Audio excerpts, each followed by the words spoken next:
Welcome to the 20-Minute Gamer channel. I'm your host, Nick, and we're jumping into a game today called Chains of Fury. Now, Chains of Fury comes from Fulcrum Publishing, and Fulcrum has brought us some really exceptional titles. Men of War 2, Forgive Me Father 2, Hands of Necromancy 2, a lot of sequels, Men of War 2, Forgive Me Father 2. So what I really like about this title and what kind of got me involved in wanting to play it was it's another comic book style game. It's straight off the pages. I mean, you have 2D character sprites in the game. It's not, I mean, it's very, very similar to what we played with Forgive Me Father 2 and Hands of Necromancy. Probably more so Forgive Me Father, just because that was really more of like the whole cell shaded. I think that Hands of Necromancy was more just pixel art, beautiful pixel art than it was comic book related. Now Chains of Fury plays very weird for me, and I think that that's just coming from I think there is some code in my head that just doesn't particularly like this title. I think that they've put a lot of love into it, and I think that there are a lot of positives about the title. But for me, I think the negatives outweigh the positives just because of what the negatives are. There are some issues with player reactions, not necessarily skill perchance, but you can have an enemy right up on you. You could be engaging them with melee, and the melee is not connecting.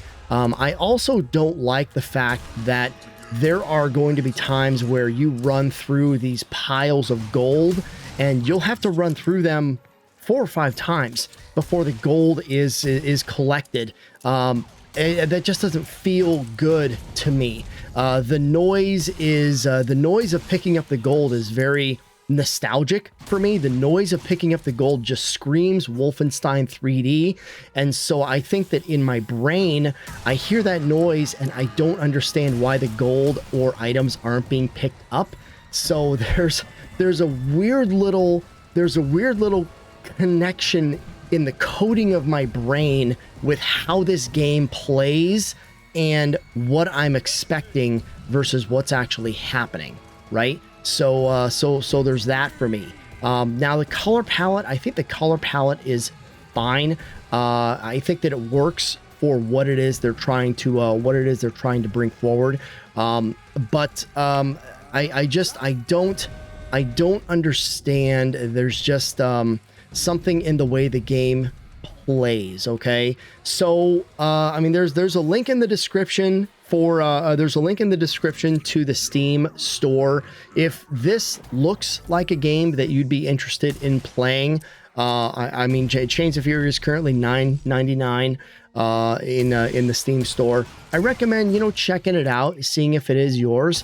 You can kind of see the gameplay going on in the background here, and I've kind of showcased as well some of the things that are a little, I would say, off-putting, but the audio is fine. Also, I like the audio. I don't think there's any problems there, but I'm kind